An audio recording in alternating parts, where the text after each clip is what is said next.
Breaking news, Sylhet পৌঁছে নতুন মোড় ঢাকা ক্যাপিটালসের টিম ম্যানেজমেন্টের। চূড়ান্ত একাদশে নেই সাব্বির, আবারও সুযোগ দিতে যাচ্ছে লিটনকে, যা দেখে লাইভে এসে ভক্তদের উদ্দেশ্যে একই বললেন সাব্বির।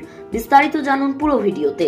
ইতিমধ্যে বিপিএল এর প্রথম অধ্যায় ঢাকা পর্ব শেষ হয়ে গেছে। সিলেট আন্তর্জাতিক স্টেডিয়ামে পৌঁছেও গেছে বিপিএল এর সব দল। ঢাকা পর্বে টানা 3 ম্যাচ হেরে পয়েন্ট টেবিলের তলানিতে আছে সুপারস্টার শাকিব খানের ঢাকা ক্যাপিটাল।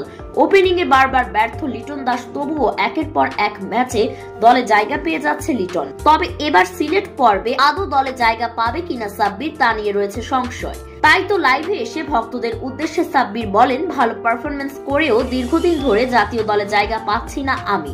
এবার বিপিএল এর দল পেয়েও একের পর এক ক্রিকেটারদের ব্যর্থতার পরেও একাদশে কেন জায়গা মিলছে না তা আমি জানি না।